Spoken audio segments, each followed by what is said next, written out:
E aí, turma, tudo bem? Olha só, isso aqui é um material, isso aqui é um gibi com material do José Luiz Garcia Lopes, tá? O gibi do Superman. É uma compilação de histórias do Homem de Aço que traz histórias desenhadas pelo grande José Luiz Garcia Lopes.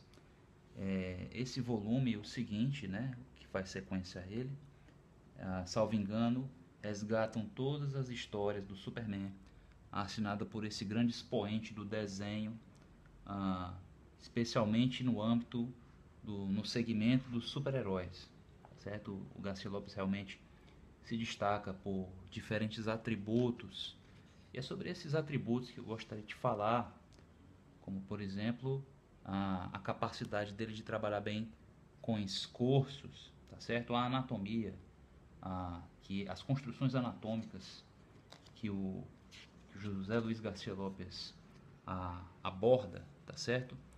Elas são marcadas por uma ótima linha de ação, quase tão sinuosa quanto a do John Buscema, tá certo?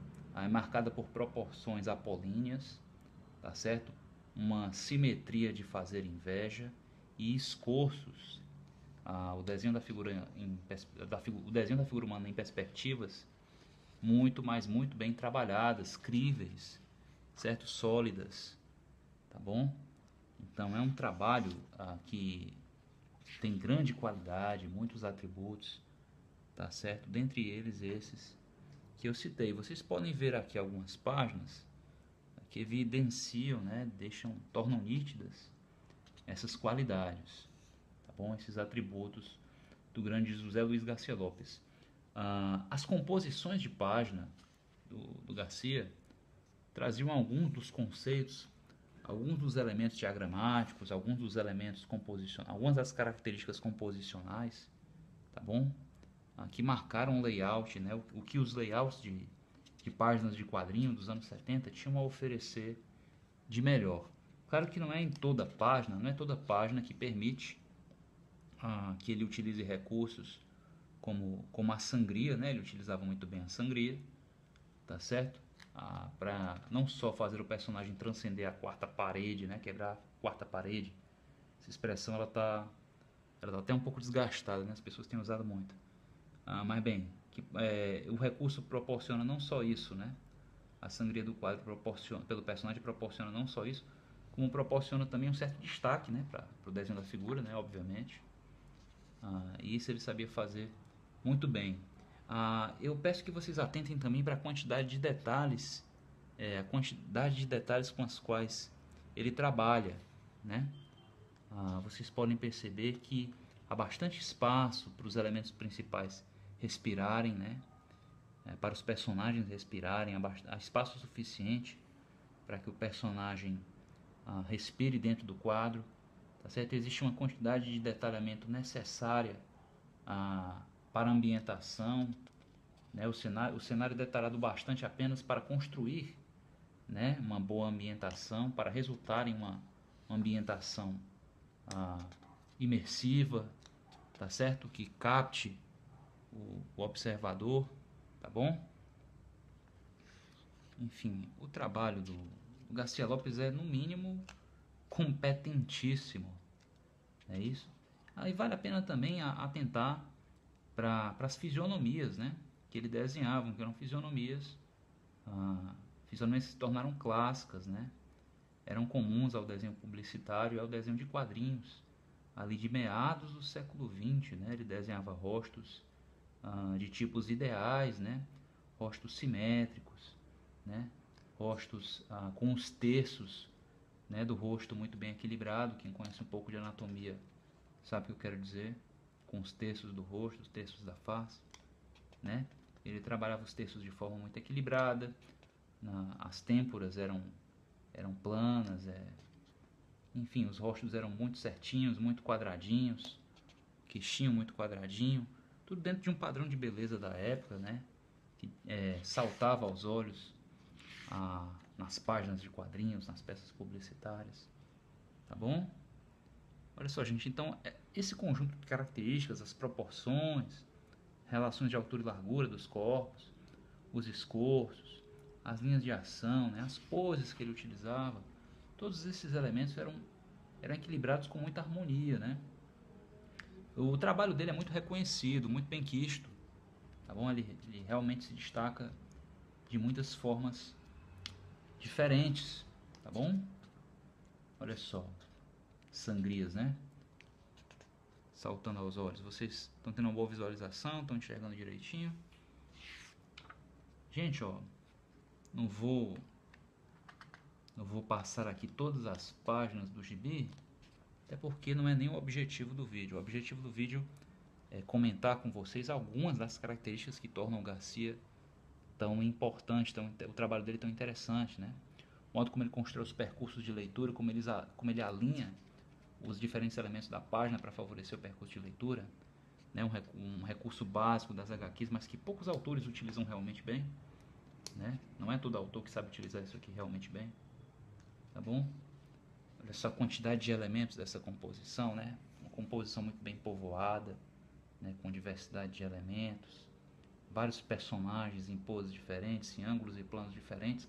Ele utilizava, gente, composições muito ricas que eram executadas com traços indiscutivelmente harmônicos, belos, e belos de uma forma clássica, né? Belos de uma forma clássica. Então, José Luiz Garcia Lopes, sem sombra de dúvida, é um autor, gente, é um autor no qual vale a pena prestar atenção. É uma obra que realmente absorve a gente, né? Poxa, eu fico comentando esses aspectos com vocês e sinceramente não quero parar. A minha vontade é seguir, né? Folhear todas as páginas, é meio que compulsivo, eu não consigo largar. Olha o tamanho que ele dava para a figura, os destaques. Eu acho que ele utilizava sangrias muitíssimo bem, eu defendo, né, que ele utilizava sangrias muitíssimo bem. Esse recurso não é tão bem visto hoje, para alguns causa confusão. Não é a qualquer um que é permitido usar isso, tá certo? Já ouvi, isso já chegou aos meus ouvidos, tá bom? Refiro-me ao que se passa dentro da indústria, né, do mainstream.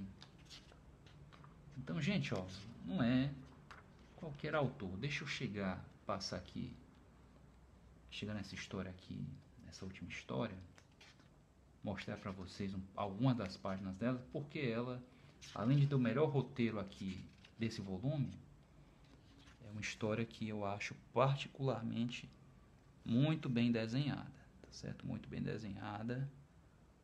O resultado que o Garcia Lopes obteve nessa história aqui, para mim foi um dos melhores que ele já obteve. Tem outras páginas dele, outras composições que, né, no volume seguinte, que se segue este aqui que eu tenho em mãos. Ele tem algumas páginas lá que também são de grande destaque. Agora olha só, essa aqui é uma das páginas mais bonitas que ele já fez, essa página aqui, né? É uma das mais belas que ele já fez, né? Eu acho de uma composição muito rica e ao mesmo tempo simples, né? No certo sentido, não é hiper detalhada. O ponto não é esse, né? O ponto é a harmonia das formas e tal, né? A dinâmica das formas. Muito bem executado, né? Existe um cuidado aqui, não é porque não é por não se tratar de uma arte hiperdetalhista que ele não tenha refino nas linhas, que ele não tenha refino nas formas, né? Que ele desenha, que ele escolhe traçar, que ele utiliza, tá bom? Então, uma coisa não necessariamente dispensa a outra, descarta a outra. Vocês entendem? Olha só. Então, gente, é um autor de destaque, é um autor que merece ser destacado aqui no canal, que será revisitado. Essa história me impressiona, viu? Eu não sei se é por ela ter o melhor roteiro da edição, que ele se sentiu instigado a fazer um trabalho melhor. Eu acredito que ela é a história que tem o melhor desenho do volume, tá? Então não sei se é porque foi instigado pelo roteiro ou porque ele já era mais experimentado, já tinha mais experiência na época que desenhou isso aqui em relação às histórias anteriores. Não sei. Sei que eu acho essa história realmente de um grande destaque, tá bom? Então era alguém que fazia o beabá muitíssimo bem, né? Muitíssimo bem, ele fazia o básico. Quando você faz o básico, gente, muito bem, quando você faz o básico, tá certo? Aprendam isso, tá? Me permitam colocar isso. expor isso. Quando você faz o básico muitíssimo bem, você acaba atingindo a excelência, certo? Às vezes a excelência, às vezes o excepcional, nada mais é do que o básico feito de sobremaneira bem, tá? Certo? Então eu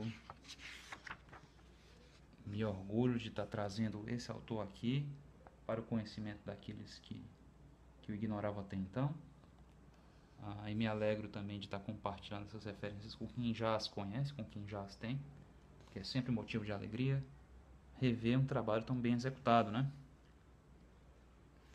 Como o do Garcia Lopes. Olha esses rostos. Incrível, incrível como ele marcou a identidade do Superman, né? É um dos autores que tem um dos mais emblemáticos Supermans. Não é verdade? Tá bom, gente? É com grande prazer que eu trago mais um trabalho magistral ao conhecimento de vocês. Tá bom? Eu me chamo Diego, sou autor de histórias em quadrinhos, tá? Sou também de desenho, tá bom? Sou desenhista. Tenho essa preferência pelo âmbito das HQs, tenho uma história no âmbito dos quadrinhos. E é com prazer que eu compartilho essa referência aqui com vocês. Tá bom, meu amigo? Certo? Me acompanhe, se inscreva no canal, deixe o comentário aí que desejar, desde que bem educado, de preferência. Tá bom? E vejo você em um de meus próximos vídeos. Até lá!